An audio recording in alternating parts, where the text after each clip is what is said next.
Begitu nanti COVID ini selesai, tur wisata yang paling banyak itu bukan ke Bali, tetapi ngobati hati. Umroh dan haji adalah yang paling banyak, gitu. Nah, sebelum momen itulah kita harus siap-siap. Momen itu sebentar lagi datang, gitu ya. Tadi Mas Rusdi bertanya, kapan ini selesai? Begitu ada pertanyaan seperti itu. Nah, kita ada beberapa skenario, tetapi saya karena lihatnya global, yang saya lihat adalah bukan Indonesia kapan selesai. Yang saya lihat adalah kapan dunia selesai. Itu yang lebih saya lihat, gitu ya. Karena kalau Indonesia selesai, Saudi belum selesai, kita juga nggak bisa ngapa-ngapain kalau kita mau berumrah atau haji. Atau sebaliknya, Saudinya udah buka, kitanya belum, gitu ya. Nggak selesai juga. Terus, dan untuk ke Saudi, kadang-kadang kita harus berhenti dulu di Qatar atau dimanapun ya, ada strategi untuk umrah. Kadang-kadang kan kapal dan negara tersebut tidak bisa disinggahi. Di Doha nggak bisa disinggahi. Dan itu membuat kita juga jadi tidak sederhana untuk mengirim jamaah, gitu ya. Nah, dunia ini saat ini menurut kita hampir 4 juta, ada yang bilang 4,5 juta sudah terpapar, dan trennya belum turun. Jadi kita lihat dunia saja. Berdasarkan pengamatan teman-teman dari Boston Consult, JP Morgan, dari mereka yang sudah biasa main ratusan tahun ini bisnisnya, ini kemungkinan selesainya gigi 5 ya, disebut selesai gigi 5 itu benar-benar kita sekarang kalau tadinya kecepatannya gigi 5 gara-gara COVID jadi gigi 4, turun gigi 3, gigi 2, tinggal 20% kapasitasnya, ada yang kayak gitu, bahkan ada yang sudah 0 gitu ya. Nah, pertanyaannya kapan bisa gigi 5 lagi gitu. Saya menganalisa dari JP Morgan, dari Goldman Sachs, dari teman-teman Wall Street, dan dari teman-teman di bisnis China Business Consult, sebuah perusahaan yang menganalisa gerakan-gerakan di dunia ini, berita buruk bahwa COVID ini di dunia selesainya adalah akhir tahun 2021. Jadi baru 2022, tapi ini gigi 5 ya. Jadi disebut baru kita di 2022 itu bisa gigi 5 gitu ya. Nah, ini nggak mudah nih buat kita, karena kalau kita saat ini banyak yang sudah mantap itu makan tabungan gitu ya. Jadi hidup kita sudah bayar dari tabungan. Nah, ada orang yang tahan 4 bulan, bener nggak? Tabungannya. Ada yang tahan 6 bulan gitu ya. Tapi jujur, saudara-saudara kita di bottom of pyramid itu 2 hari sudah habis dia gitu. Nah, inilah yang membuat kita, kesempatan kita untuk tangan di atas, kita harus rela membagi. Ingat, harta itu nggak dibawa mati, bener nggak? Jadi bantulah teman-teman yang di bawah ini gitu. Nah, saya minta izin sedikit di momen ini. Sekali lagi saya minta izin ke Mas Rusdi, ke silakan Ibu. Pak, silakan Pak. Jadi saya ini merasa tertantang ingin berkontribusi sekali lagi buat agama saya, buat agama kita, buat guru-guru kita, ustadz-ustadz yang mengajari kita. Saya ingin berkontribusinya begini. Saya merasa saya ini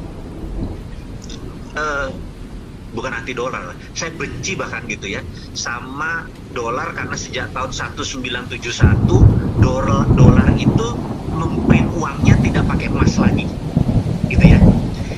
Dan bisa bayangin, dia ngeprint dolar itu suka-suka dia gitu. Terus entah bagaimana di seluruh dunia ini, bahkan di kampus-kampus diajari bahwa dolar adalah mata uang dunia, sementara Amerikanya si POM itu nerbitin gitu aja gitu ya. Nah, saya dari dulu berpikir, kemudian di tahun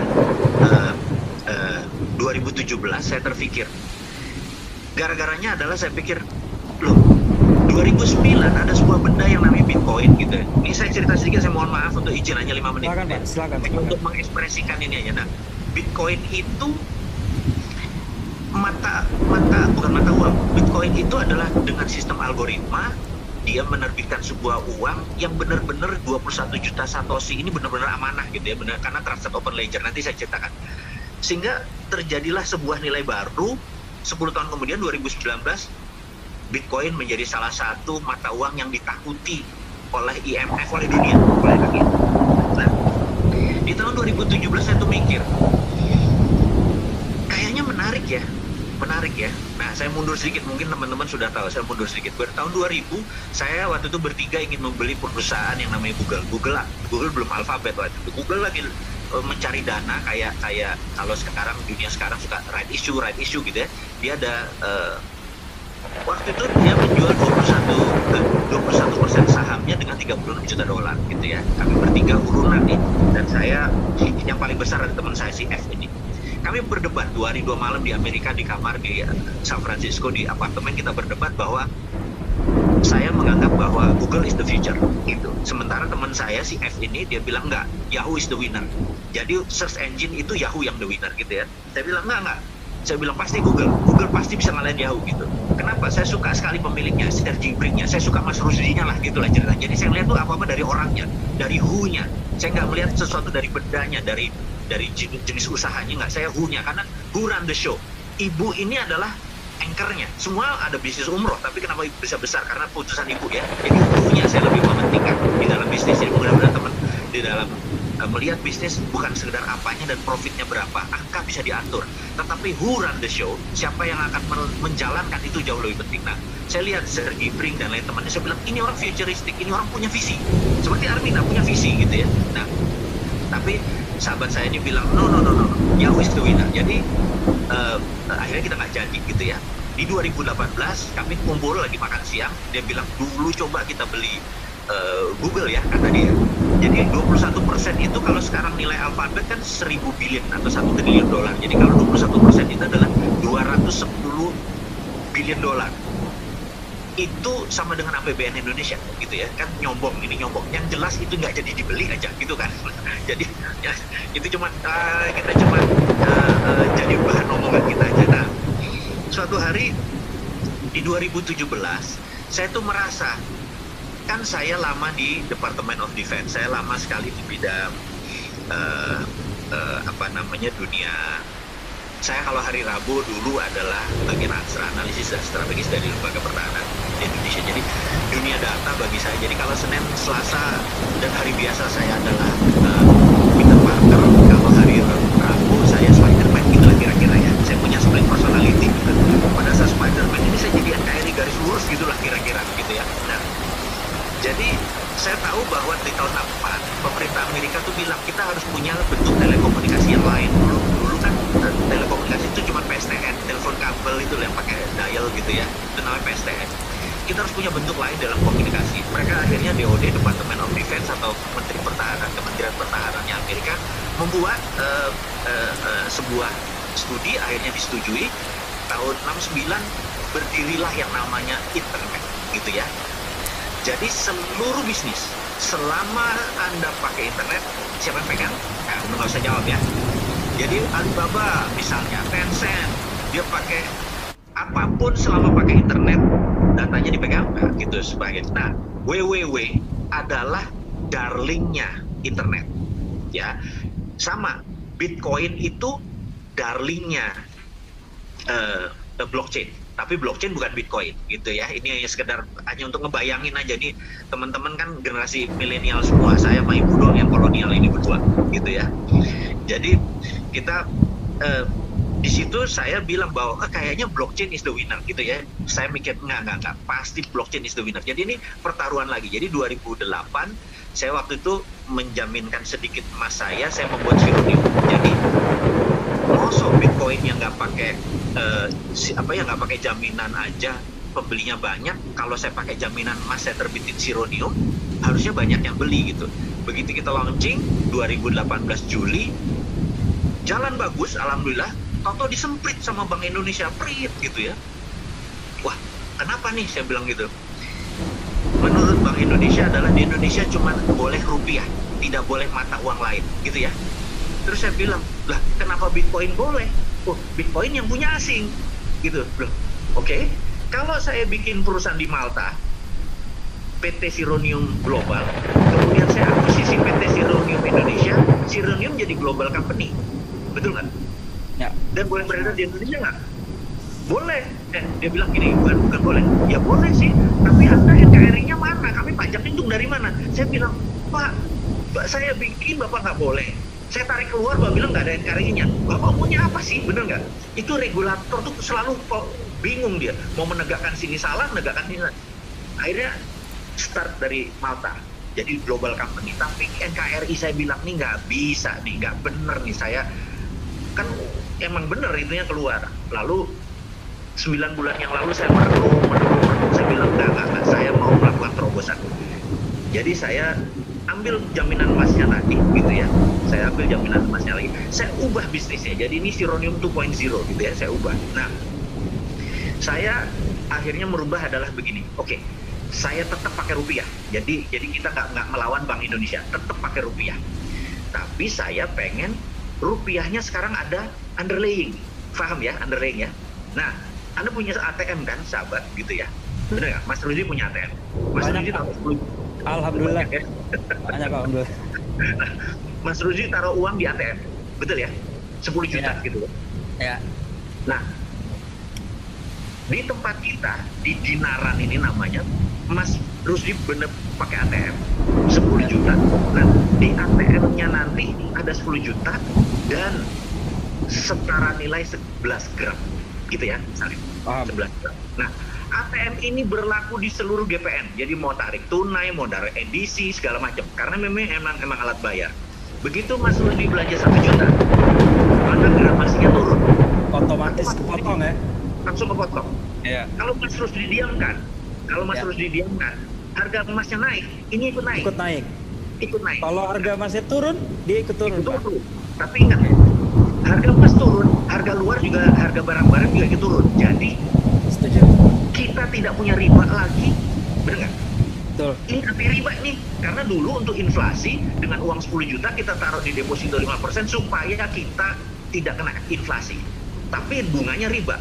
Kalau kita sekarang ini rupiahnya dengan dinaran ada emasnya, membuat tidak ada riba dan inflasi lagi. Jadi uang kita bebas riba, bebas inflasi.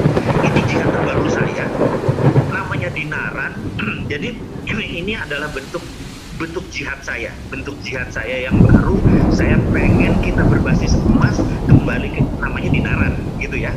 Berbasis emas dulu, karena kalau kita menerbitkan dinar nanti dibilang mata uang mana lagi, BI teriak-teriak lagi. Jadi udah, uangnya tetap rupiah, tapi rupiahnya sekarang punya underlay, punya emas. Dan ini emas saya taruh sebagai jaminan. Dan ini sekarang ke depan saya harapkan ini menjadi terobosan teman-teman yang ingin bebas riba. Karena gini, tahun 2010 di Indonesia terjadi fenomena yang menarik yang kita sebut hijrah 1.0. Jadi teman-teman berhijab, teman-teman pakai wardah gitu ya, teman-teman menutupi auratnya, itu adalah gerakan hijrah 1.0. Kemudian tahun 2017, 2018 terjadi fenomena baru, hijrah 2.0. Apa itu hijrah 2.0? Makanannya mau halal. Jadi kenapa kalau kita lagi di Kuto bingung makan, ya udah pilih abnormal, karena di abnormal itu makanannya sertifikatnya halal, ada musolanya gitu ya. Fenomena makanan halal ini adalah 2.0, hijrah 2.0. Yang menarik sekarang adalah sejak 2020 awal ini semua orang ingin hijrah 3.0, yaitu income-nya mau halal gitu ya. Nah, udah kerja capek-capek, kena inflasi, taruh di bank, kena riba, ngerti nggak? Masuk neraka juga, sama aja.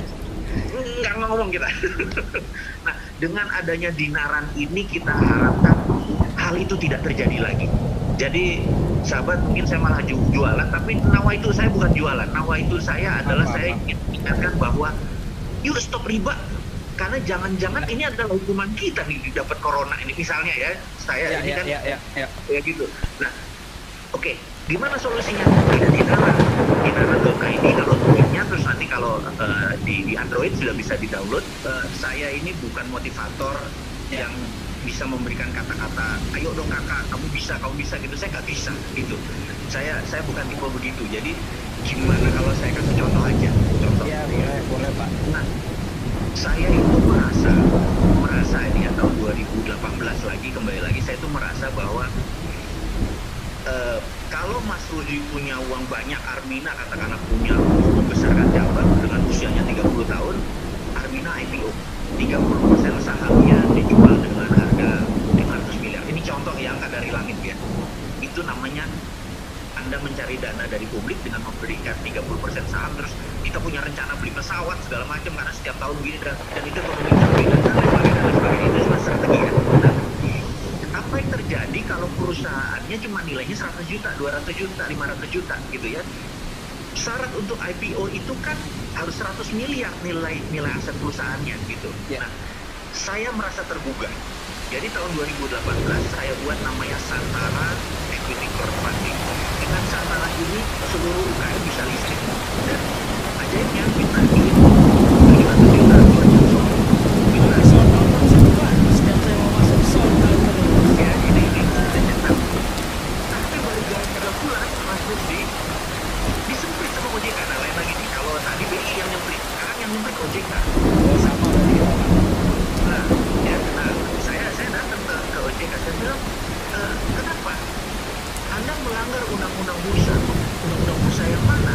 Undang-undang bursa itu hanya boleh bursa efek Indonesia. Saya bilang kalau Anda nggak ubah, udah 6 presiden, karena tahun 96 itu, Anda kan nggak bisa membuat UKM ini naik, gitu ya. Tapi yang Anda buat ini peraturannya belum ada, gitu. Anda nggak boleh jalan. Saya bilang tak dulu. Saya waktu itu boleh Anda buat teman-teman boleh berdebat. Saya bilang di agama saya semua itu saya ngomong saya karena saya nggak tahu di sana pejabat-pejabatnya agamanya apa aja, bener nggak? Saya bilang di agama saya seluruh hal itu halal kata Allah kecuali yang Allah haramkan. Saya bilang gitu. Anda OJK semua hal itu adalah haram kecuali yang Anda halalkan. Anda ini lebih hebat dari agama gua gitu ya. Ini mujahidnya keluar ini gitu. Terus jadi ini Anda harus rubah gitu. Tapi gimana karena aturannya nggak ada. Saya bilang di Singapura, di Amerika tuh ada namanya regulatory sandbox. Anda buat aja di situ. Selama kami tidak melakukan tindakan pidana hukum, ya udah, karena kan kami nggak nyuri, kata bilang nggak bisa Pak, nggak ada peraturannya itu gitu. Nah, terus saya datang kepada Dahlan Iskan, sahabat saya bilang, Pak, ngapunten Pak, saya minta tolong Pak, gimana caranya saya bisa keluar dari masalah ini, saya mau nolong umat gitu kan, karena yang listing kan UKM-UKM itu. Pak Dahlan bilang, kamu belajar ke